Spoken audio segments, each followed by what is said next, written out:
살아계셔서 이곳에 함께 하시는 하나님 아버지, 우리가 함께 하시는 약속을 받았지만 우리 눈으로 뵙지 못하고 손에 잡히지 않습니다. 하나님, 제가 말씀이 선포될 때에 우리 주님이 영으로 계신 것을 우리가 손으로 만진 것처럼 경험하게 도와주시고 눈으로 보는 것보다 확실히 볼 수 있도록 은총을 베풀어 주옵소서.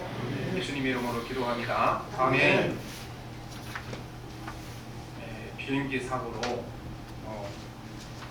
귀한 아들을 잃은 가정의 부모에게 50억의 보상금이 나왔습니다. 그런데 몇 개월 지난 다음에 그 아들이 살아서 돌아왔습니다. 밀림 가운데 비행기가 떨어졌는데 거기 그 원주민들이 그 아들을 이렇게 데려다가 치료하고 치유해서 이제 다 나으니까 이제 다시 집으로 돌아오게 되었습니다. 집으로 돌아오게 되면 이미 받은 50억의 보상금을 돌려줘야 되잖아요. 그런데 이 부모들은 받은 보상금 50억을 돌려주는 것이 전혀 아쉽지 않았습니다. 왜냐하면 너무 귀한 아들이 살아 돌아왔기 때문에 아쉽지 않은 겁니다. 만약에 500억을 받아서 다시 돌려줬다고 해도 아쉽지 않았을 것이고 5조를 받아서 돌려줬다고 아쉽지 않았을 것입니다. 왜냐하면 그 아들의 가치는 값으로 정할 수 있는 엄청난 가치를 가지고 있기 때문에 그렇게 된 것입니다. 오늘날 우리가 예수 그리스도는 우리에게 가장 존귀한 분, 가장 가치 있는 분, 예수 그리스도 안에 모든 것이 다 있다, 이렇게 우리가 고백을 하고 살아갑니다. 그런데 우리는 내가 예수님을 잃어버리지 않았는데도 세상 것을 이렇게 잃어버리고 나면은 너무나 낙심하고 절망할 때가 많습니다. 낙심하고 절망하고 또 이제 좀 큰 것을 잃어버리고 나면은 이렇게 막 이렇게 부르짖잖아요. 그렇죠? 인생을 포기할 만큼 어렵고 힘이 듭니다.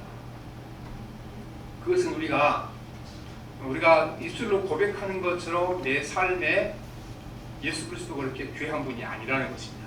존귀한 분이 아니라는 겁니다. 그분이 내 삶의 최고의 가치를 가지고 있으면 나머지 뭐 이렇게 잃어버리나 얻으나 그게 우리를 절망하게 만들거나 기뻐 뛰게 만들거나 그러지는 못할 것 아니겠습니까? 예수 그리스도가 가장 존귀한 분이면 우리가 그렇게 될 것입니다. 그런데 우리가 그게 안 되는 겁니다.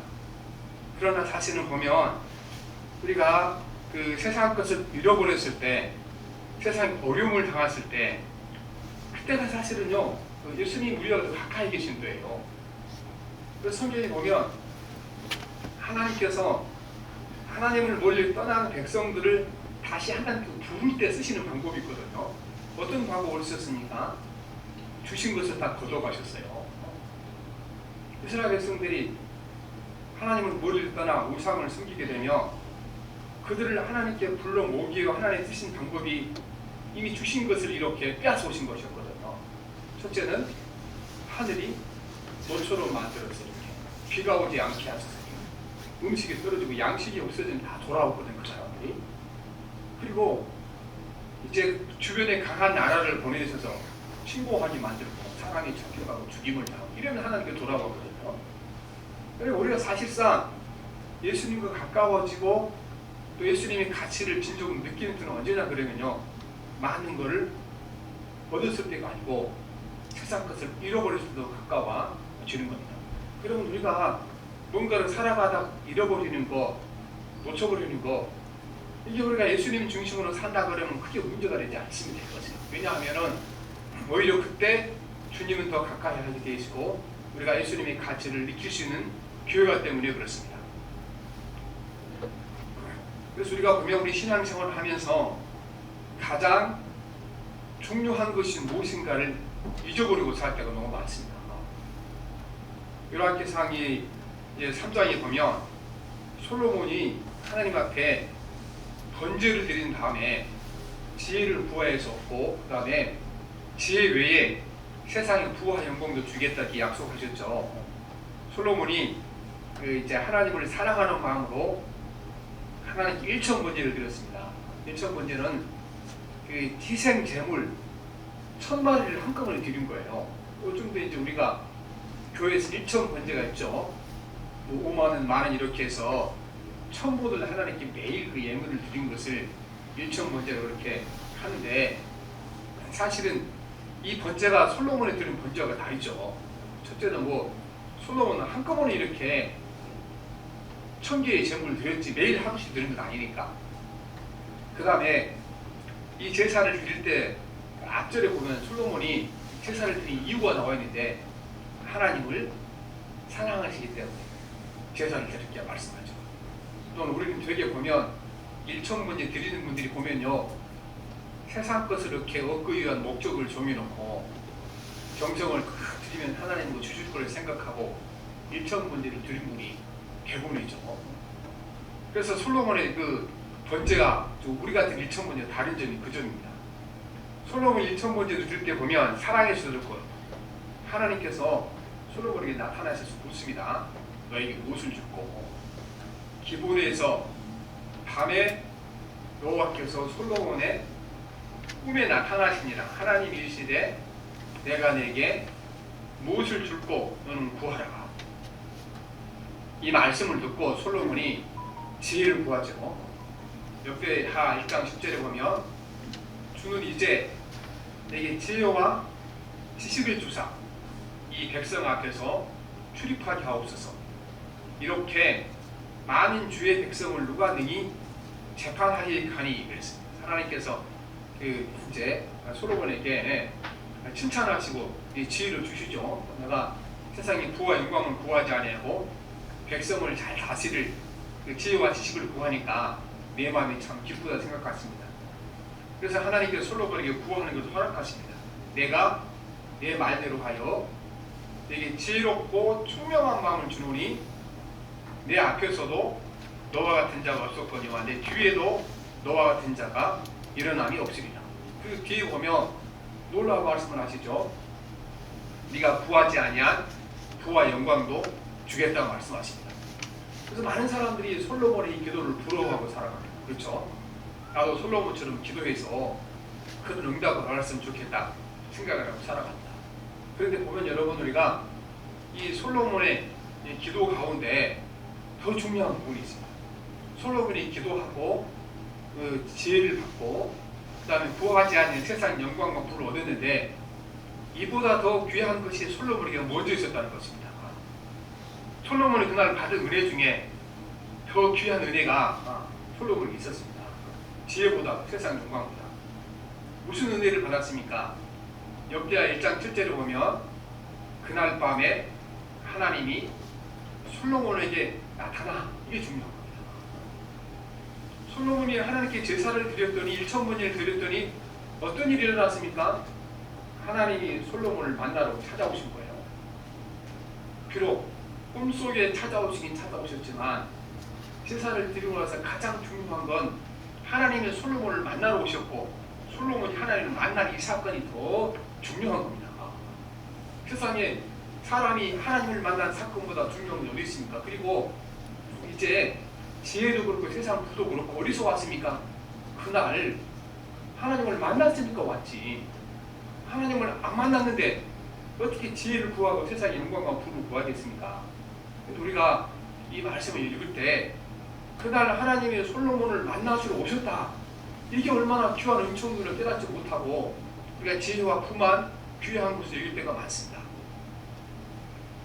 그리고 그러니까 이 생각들, 그러니까 이 말씀 가운데 하나님이 솔로몬을 만나시러 오셨다, 이게 얼마나 귀한 것을 깨닫지 못하고 지혜와 세상의 부와 영광을 기도하고 받았다, 이것만 강조하는 것이 사실은 오늘 우리가 신앙이 잘못된 방향으로 가고 있는 원인이 된 겁니다.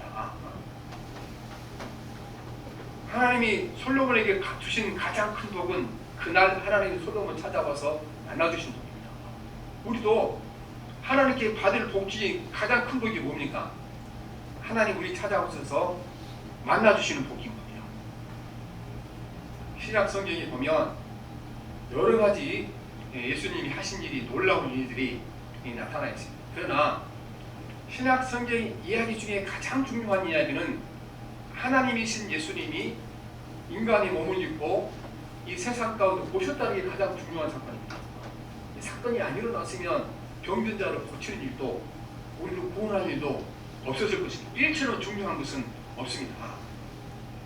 그런데 우리가 솔로몬의 기도를 보고 하나님이 솔로몬을 만나주셨다, 이건 새카맣게 잊어버리고 그날 솔로몬이 하나님께 지혜와 세상 영광과 부를 주었다, 이것만 우리가 생각하는 것처럼 오늘도 마찬가지입니다.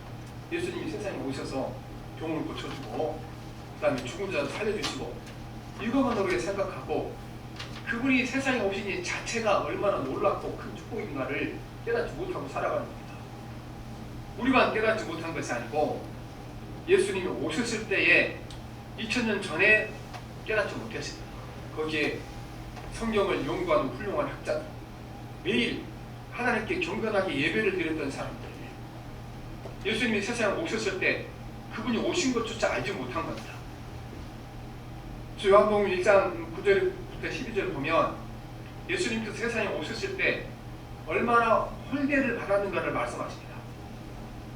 참빛 곧 세상에 와서 각 사람에게 비추는 빛이 있었으니 그가 세상에 계셨으며 세상은 그로 말미암아 지은 바 되었으되 세상이 그를 알지 못하였고 자기 땅에 오매 자기 백성이 영접하지 아니하였으나 영접하는 자 곧 이름을 받는 자들에게는 하나님의 자녀가 되는 권세를 주셨으니 이랬습니다. 하나님의 아들이신 예수님이 자기 땅에 오셨는데 사람들이 알아보지 못한 겁니다. 하나님께서 인류의 구원자 예수 그리스도를 보내시기 위하여 한 민족을 선택하셨잖아요. 못자리를 선택하시는 못자리로 전 세상에 복음을 전하기 위하여 못자리를 선택한 이스라엘 백성들, 그 중에서도 제사장들, 성경을 연구하는 서기관들, 율법사들, 이 사람들이 예수가 누군지 알아보지 못하고 영접하지 못했다는 겁니다. 그분이 얼마나 귀한 것인가를 깨닫지 못한 겁니다. 그러나 그분의 이름을 믿고 따르는 자에게 하나님의 자녀가 되는 권세를 주셨다, 이렇게 우리에게 말씀을 하고 계시는 것입니다. 그래서 우리는 이 땅에 예수 그리스도의 자체가 가장 존귀하다는 사실을 깨달아야 되겠습니다.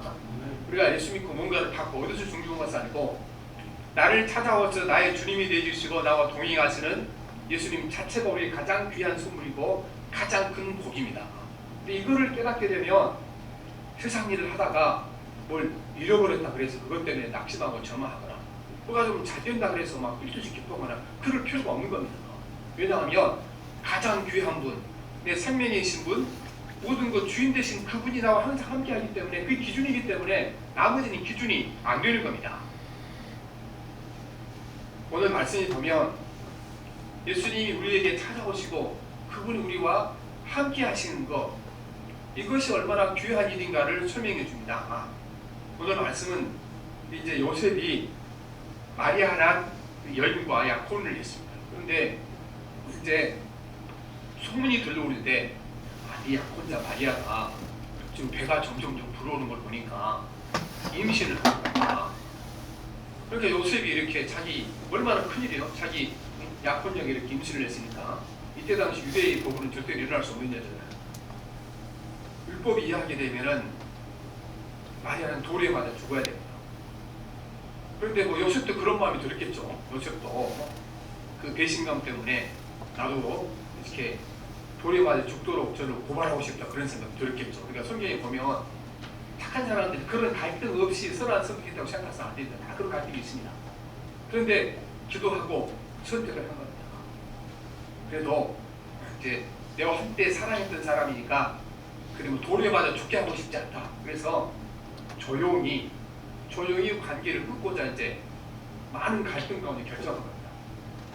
내일 아침에는 내가 마리아를 찾아가서 얘기를 해야 되겠다. 너가 다른 그 남자와 관계를 맺어 아이를 가졌으니까 나는 더 이상 너와 약혼할 의사가 없으니까 우리 헤어지자. 그렇게 말하려고 그날 밤에 잠을 자는데 그 밤에 하나님께서 천사를 이제 이 요셉에게 보낸 겁니다. 그래서 요셉에게 세 가지 소식을 전합니다. 첫째는 마리아가 부정한 짓을 해서 그 태 속에 아이가 생긴 건 아니다. 이렇게 말씀하죠. 1장 우리가 20절 말씀 봅시다. 시작. 이 일을 생각할 때에 주의 사자가 현무하이르되 가이사신 요셉아 내 아내 마리아 데려오기를 무서워하지 말라. 그에게 잉태된 자는 성령으로 된 것이라 말씀하십니다. 이거는 하나님이 영으로 말미암아 됐다는 겁니다. 이제 사실은 설명하기 어려운 사건이지만 그러나 하나님이 생명의 근원이라는 사실을 깨닫고 나면 간단하고 쉽죠. 하나님이 영육부에게 이제 하나님의 아들을 잉태케 하신 것입니다. 두 번째는 그 아이는 인류를 구원할 구원자이시다. 이렇게 말씀하십니다. 21절 말씀 시작. 아들을 하는 이름을 예수로 하라. 이는 그가 자기 백성을 그들의 죄에서 구원할 자심이 아니라 말씀하죠. 세 번째는 그분은 사람들과 함께 하시기 위하여 세상에 오신 분이다. 사람 속에 오셨고 사람과 함께 하시기 위하여 세상에 오신 분이다. 23절 말씀 좀 봅시다. 시작. 보라 처녀가 잉태하여 아들을 낳을 것이고 그의 이름은 임마누엘이라 하리라 하셨으니 이를 번역한즉 하나님 그와 함께 계시다 함이라 말씀하십니다. 하나님 함께 하신다는 겁니다. 그러니까 오늘 요셉에게 하나님께서 마리아의 뱃 속에 들어온 아기에게 이름 두 개를 주시는데 이 두 개의 이름 안에 그분이 얼마나 존귀한가가 다 들어있습니다. 두 개의 이름 안에. 첫째는 그 이름을 예수라 이렇게 했죠. 예수라는 말씀의 뜻은 우리가 여호와는 하나님은 구원자시다. 하나님은 구원이시다 이 뜻입니다. 하나님은 구원이시다 이 뜻입니다. 예수라는 말은 우리가 이게 모르는 분이 많아요. 예수 오래 믿은 분들도 구약 성경에 나온 여호수아와 같은 이름이에요. 예수가 왜 같은 이름이에요? 그러면은 히브리어 여호수아를 이제 헬라식으로 발음하게 되게 되면 예수가 되는 겁니다. 우리도 동남아권은 다 이렇게 이제 한자를 쓰잖아요, 그렇죠? 우리도 한자를 쓰고 일본도 쓰고 중국도 쓰고. 그런데 그 발음이 다 틀리죠. 되게 보면 약간씩 비슷해요, 그렇죠? 우리가 일본 영화활동을 가다 보면 이게 한자 좀 우리가 귀에 익숙한 들리기도 하는데 대부분 약간씩 틀리죠.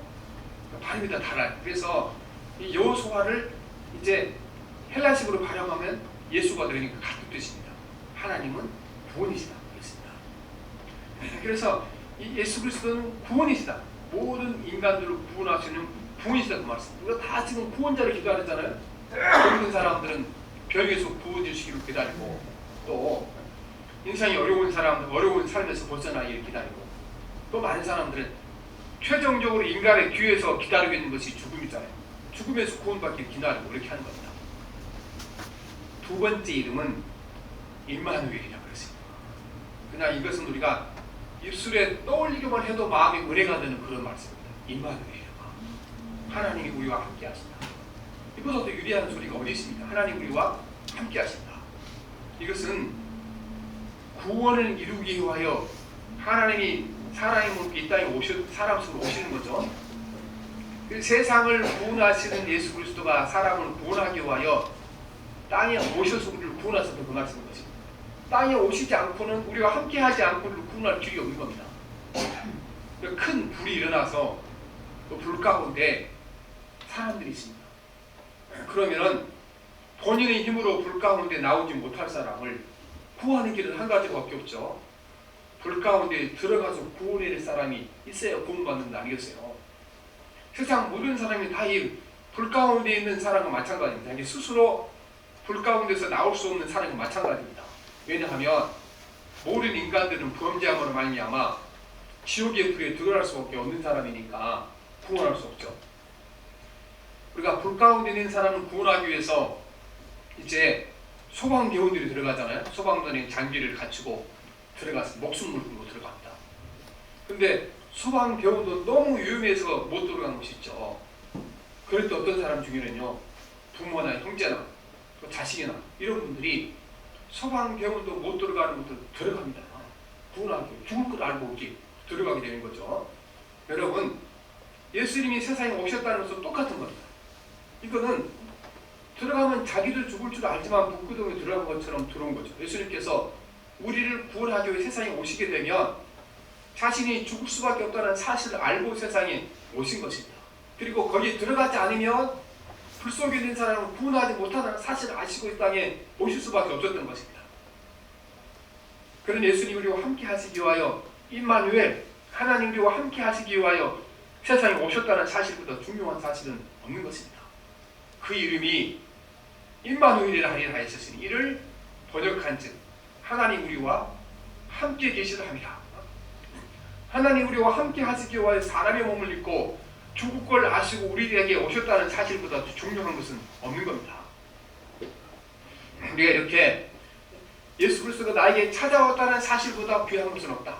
우리 기억하셔야 돼요. 왜냐하면 예수님이 우리 삶에 함께 하시게 되면 어떤 문제도 더 이상 문제가 되지 않습니다. 예수 그리스도는 모든 문제의 답이시기 때문에 우리와 함께 하시면 어떤 문제도 문제가 더 이상 문제되지 않습니다. 질병의 문제 때문에 예수님께 찾아온 수많은 사람이 있었습니다. 그런데 그들이 예수님과 함께 있을 그때에 더 이상 질병은 그들에게 문제가 되지 않았습니다.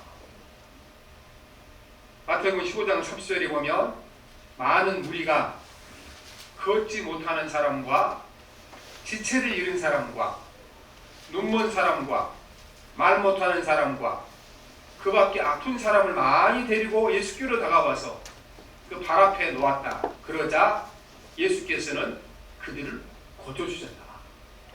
많은 병자들이 다 찾아오는데 주님이 있는 자리에 그들이 함께 할 때 이것이 더 이상 문제가 안 됐다는 겁니다. 오늘 우리는 사실은 이런 경우는 많지가 않죠. 우리가 예수님 앞에 기도했다 그래서 다 순식간에 병이 나는 경우는 많지 않습니다. 물론 첫째는 우리가 이제 하나님께서 예수님 대신 수많은 이렇게 의사를 세상에 보내주시고 또 의사들을 통해 의술을 발전시키게 하시고 병들을 사용하시고 그를 통하여 구원받게 하는 것이 있습니다. 그러나 우리가 오늘날도 우리가 이제 더 이상 이것이 문제가 안 되는 것은 마찬가지입니다.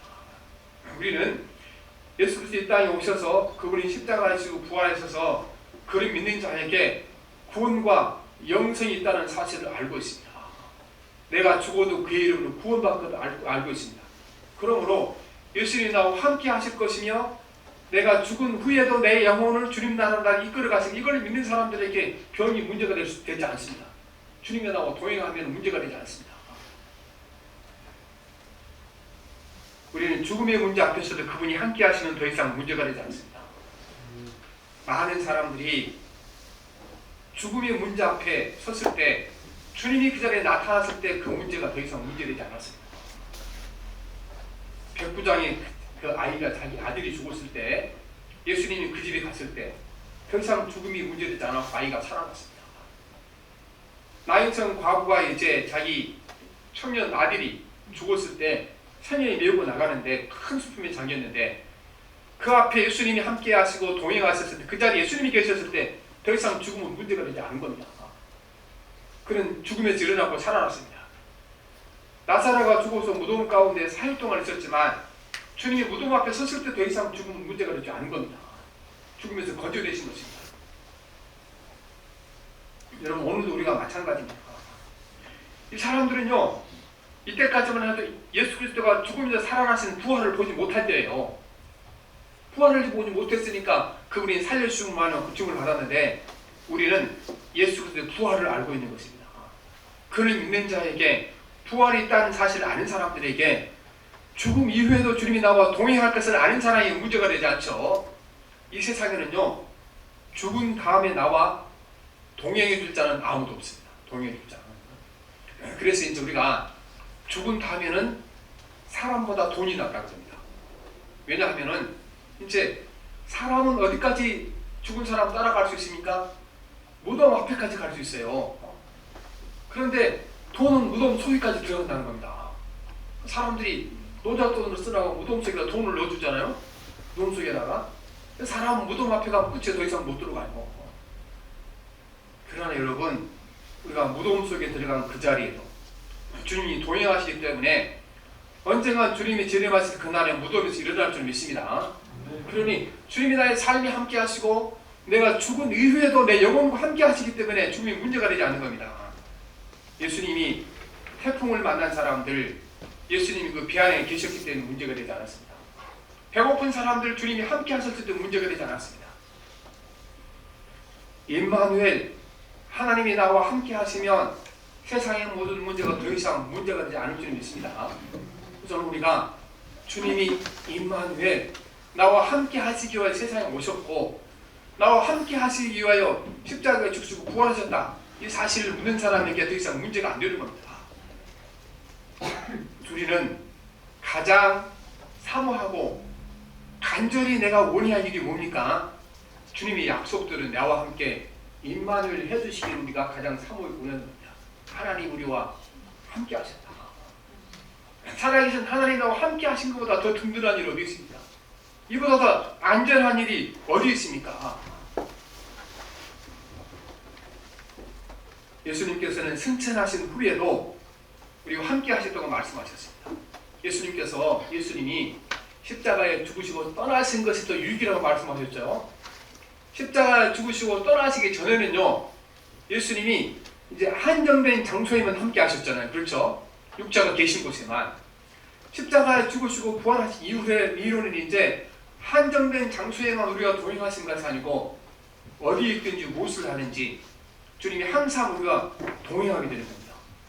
부활하신 주님 우리와 함께 이제 영으로 함께 하시기 때문이죠. 그리고 주님이 그렇게 하시겠다고 약속하셨어요. 하시겠다고. 마태복음 28장 20절에 보면 내가 너희에게 분부한 모든 것을 가르쳐 지키라 하라. 볼지어다 내가 세상 끝날까지 너희와 항상 함께 있으리라 하시는 말씀하셨습니다. 어디를 가든지 그분이 너와 함께 하시고 임마누엘 하신 줄 믿습니다. 예수님이 우리와 간절히 동행하시기를 원하십니다. 이상하게 예수님이 동행하기를 원하지만 예수님과 동행하시기를 원하지 않을 때가 너무 많습니다. 왜냐하면 예수님과 동행하는 것을 우리가 세상에서 내가 뭔가를 얻는데도 방해될 때가 너무 많거든요. 그래서 예수님께서 왜 나를 싫어하냐, 나 너와 함께하고 싶다, 그렇게 간절히 사모한다는 겁니다. 야고보서 4장 5절에 보면 너희는 하나님이 우리 속에 거하게 하신 성령이 시기하기까지 사모한다 하신 말씀을 헛된 줄로 생각하느냐. 우리와 함께 하시기를 주님이 사모하십니다. 그리고 사모하는 주님께서 우리에게 찾아오십니다. 그런데 주님이 우리가 동행하지 못하는 이유는 한 가지입니다. 우리가 주님 앞에 나와서 죄를 용서하지 못하고 내가 죄인 것을 고백하지 않을 때 함께하지 못한 겁니다. 아무리 주님이 우리와 함께하고 싶어도 임마누엘을 하고 싶어도 우리 죄가 있는 한 함께하지 못합니다. 그래서 이사야 59장 1절 2절을 보면 여호와의 손이 짧아서 구원하지 못하심도 아니요 귀가 둔하여 듣지 못하심도 아니라 오직 너희 죄악이 너희와 너희 하나님 사이를 갈라놓았고 너희 죄가 그 얼굴을 가리어서 너희에게 듣지 않게 하려 함이라 말씀하십니다. 여러분, 예수님이 임마누엘 하시고 세상에 오신 건데 임마누엘 하신 목적이 어디 있습니까? 우리를 위하여 십자가에 죽으심을 말미암아 우리 죄를 용서하소 사해 주셔서 우리가 하나님 만날 수 있도록, 하나님 우리 가까이 올 수 있도록, 우리가 하나님 앞에 나갈 수 있도록 우리 가운데 우리 하나님 우리 사이를 가로막고는 죄를 용서해주고 사해주시고 세상에 오신 것입니다. 그리고 지금도 그 십자가 앞에 나가서 우리가 죄를 고백하고 회개하는 모든 사람들에게 용서의 은총이 임할 줄 믿습니다. 그러니까 이제 좀 보니 천례 역정이고 첫 장에 그런 얘기 나오잖아. 첫 장에 이 성도가 이 등에 지고 있는 짐이 너무 무거운 겁니다. 돈을 벌어봐도 세상에 쾌락을 취해봐도 또 가족들과 이렇게 놓아서 이렇게 재밌게 살아봐도 이 마음의 무거운 짐이 도저히 버릴 수 없고 항상 불안하고 두렵고 떨리는 겁니다. 그래서 어느 날 이제 이 자기 등에 있는 무거운 짐을 벗어보려고 막 흔들어봐도 안 되고 벗겨내도 안 되고 안 되는 겁니다 이게. 그래 이제 전도자의 말을 듣고 골고다 언덕 같은 십자가에 올라가 십자가 밑에 가서 딱 이제 하나님, 내가 너무 죄를 많이 진 사람인데 죄의 짐이 무거워서 견딜 수 없습니다. 십자가에 불러 내 죄를 용서하소서. 그럴 때는 그 앞에서 죄가 딱 벗겨지고 가벼워지고 하늘을 날 듯이 이렇게 이제 일찍 깊은 그에게 찾아오다는 겁니다. 물론 여러분, 우리의 모든 삶의 문제는 여러분 우리가 주님이 나와 동행하지 않는 것이 우리 유일한 문제입니다. 예수 믿는 사람에게 가난도 문제가 안 되고 질병도 문제가 되지 않고 앞길이 막힌 것도 문제가 안 됩니다. 왜냐하면 임마누엘 하시면 문제가 안 되기 때문에 그렇습니다. 그러면 예수 믿는 사람에는 한 가지 문제밖에 없죠. 뭐가 문제입니까? 주님이 나와 동행하지 않는 것이 문제인 겁니다. 하나님이 약속하시는 임마누엘의 은총이 우리 가운데 임하지 않는 것이 가장 큰 문제인 겁니다. 우리가 그러므로 주님이 나와 산 임마누엘 하시도록 우리가 이제 이 대림절 기간인데 주님 앞에 회개하고 자기를 정결하게 하는 시간을 보내시길 바랍니다. 주님이 내 삶 속에 찾아와서 동행하시고 임마누엘 하시면 그때부터는 우리의 모든 문제가 안 될 줄을 믿습니다. 해결돼서 문제가 안 될 수도 있겠지만 여러분, 해결할 때 안 돼도 문제가 안 됩니다. 왜냐하면 내 삶의 가장 귀한 분이 그리스도시고 내 인생을 책임질 분이 그리스도고 죽음 오후에 내 영혼을 주님 나라로 이끌어갈 분은 그리스도고, 그렇게 되면 여러분 나머지는 문제가 안 해결했잖아요. 그렇죠? 그러면은 우리가 돈을 잃어도, 세상에서 이렇게 직업을 잃어도, 세상에서 이렇게 고통을 당해도 문제가 안 되는 겁니다. 왜냐하면 그분이 내 인생을 이끌어가시고 나와 함께 하시기 때문에 문제가 안 되는 겁니다. 그래서 우리가 성경에는 예수 믿는 사람들은 날마다 우리가 옛사람을 벗어버리고 새 사람을 입교해 매일 거룩한 삶을 사는 것이 예수 믿는 사람의 삶이다, 그렇게 말씀합니다. 진리가 예수 안에 있는 것 같이 내가 참으로 그에게서 듣고 또한 그 안에서 가르침을 받았을 텐데 너희는 유혹의 욕심을 따라 썩어져가는 구속을 따르는 옛사람을 벗어버리고 오직 너희 심령이 새롭게 되어 하나님을 따라 의와 진리와 거룩함으로 지심을 받은 새 사람입니다. 매일 우리가 옛사람을 십자가 앞에 내려놓고 주님이 주시는 거룩한 삶을 이제 따라 살아가는 삶을 살 때 우리 안에 그리스도께서 임재할 줄 믿습니다. 우리 안에 여러분 예수님이 임재하시려면 어디가 됩니까? 예수님이 계신 곳에 항상 있어야 됩니다. 예수님이 기뻐하시는 곳에 항상 그 자리에 있어야 되는 것입니다. 우리는 세상 사람들 어디를 좋아합니까? 돈이 많은 곳을 사람이 좋아합니다. 세상에 지위가 높은 사람이 있는 걸 좋아합니다. 그래서 사람들은 다 지위가 높은 사람을 만났다는 걸 자랑하죠. 그래서 이제 그 사기꾼들 사무실 가보면 또 꼭 뭐가 걸려 있습니까? 사회적으로 유명한 사람들 함께 찍은 사진이 다 걸려 있습니다. 뭐 대통령하고 지나가다가 어떻게 찍은 사진인데 그것도 다 걸어놓고, 도지사하고 찍은 사진 걸어놓고, 또 유명한 사람 사진 다 걸어놓습니다. 왜 그렇습니까? 유명한 사람을 많이 알면 이득이 되기 때문에 그러죠. 그러나 예수님은요, 세상에 유명한 사람들, 똑똑한 사람들, 권세가 있는 사람들, 그곳에 주님 가시지 않았어요. 그것을 좋아하셔서 예수님께서 이제 거기 헤롯 궁전에 들어가서 장관을 하셔야지. 근데 헤롯과는 등지고 살았습니다. 예수님께서 세상의 권세와 명예를 내렸으면 대제사장 자리에 차지하셔야죠. 그것도 구하지 않았습니다. 주님 어디 가셨습니까? 가난한 자가 있는 곳에, 병든 자가 있는 곳에, 버림받은 자가 있는 곳에, 이곳을 주님이 가셨습니다. 그러니까 우리가 임마누엘 주님을 만나고 경험하시려고 어디에 가셔야 되겠습니까? 주님이 자기 가신 곳에 있어야 주님을 만날 것 아니겠습니까? 주님이 기뻐하신 곳에 있어야 만날 것 아니겠습니까? 오늘 우리는 내 자신도 모르게 유명한 사람들, 세상에 부와 영광이 있는 그곳으로 다 가 있기를 원합니다. 그러나 여러분 그곳에 예수님 계시지 않습니다. 예수님이 계시는 곳은 가난한 자가 있는 곳에, 병든 자가 있는 곳에, 세상에 버린 자가 있는 곳에, 이렇게 범죄하다 죄를 짓고 이렇게 갇혀있는 자들에게 주님이 거기 계신다고 말씀하셨으니까 우리가 그 사람들에게 마음을 쓰고 신경을 쓰고 그곳에 있고자 할 때 주님이 나와 동행하시게 되시고 주님의 삶 가운데 인지하는 놀라운 역사가 임하게 될 줄 믿습니다. 여러분 우리에게 가장 큰 은총은 임마누엘의 은총입니다. 임마누엘 은총이. 주님이 임마누엘을 하시게 되면 나머지 모든 것은 문제될 것이 아무것도 없습니다. 우리가 늘 사모하면서 우리는 항상 그래서 주님이 나와 동행하여 주시도록 주님이 나에게 임마누엘이시로 하나님이 함께 하신다는 사실을 가장 귀하게 여겨야 할 줄 믿습니다. 우리가 구약성경에 이렇게 창세기를 보게 되면 어떻게 됩니까? 아브라함을 만난 사람들 어떻게 말합니까? 내가 보니까 하나님이 나와 동행하시더라. 그래서 다른 왕들이 찾아왔잖아요. 그렇죠? 이삭을 만난 사람도요, 나중에 이삭을 찾아옵니다. 어떻게 찾아옵니까? 내가 보니까 하나님이 나와 동행하더라. 그 사람이 굴복하고 찾아오게 되는 겁니다. 오늘 우리가 여러분 많은 예수 믿는 사람이 착각한 사람이 많습니다. 하나님, 내가 돈을 많이 벌어서 부자가 돼야 이렇게 사람들이 함께 예수 믿고 나를 찾아올 것 아니겠습니까? 그 사람들도 부자 되면 다 주님 떠나갈 사람입니다. 내가 세상에 큰 영광을 하고 찾아올 것 아니겠습니까? 그렇지 않습니다. 여러분, 나와 주님이 동행한 것을 본 사람들이 나에게 찾아와서 예수님 만나게 될 줄 믿습니다. 그래서 우리는 임마누엘의 은총이 이번 이 계련적인 임하셔서 항상 하나님 나와 동행하시고 하나님이 함께 하시는 그 은혜가 우리 삶 가운데 임하시기를 기도하시길 바랍니다. 살아계신 하나님 아버지, 우리는 솔로몬이 하나님을 만났다는 이 놀라운 사실을 잊어버리고 그가 지혜를 받고 세상 영광을 받았다는 데만 초점을 맞추고 살아오는데, 하나님 그 삶의 방식이 우리 삶의 방식으로 지금 고착되어 있으니 하나님 우리가 이 사실을 바꾸게 도와주셔서 솔로몬에게 가장 귀한 은혜는 그가 지혜를 받는 것도 아니고 세상 영광을 받는 것도 아니고 하나님의 그를 찾아오셔서 만날 수 있음을 기억하게 도와주시기 원합니다.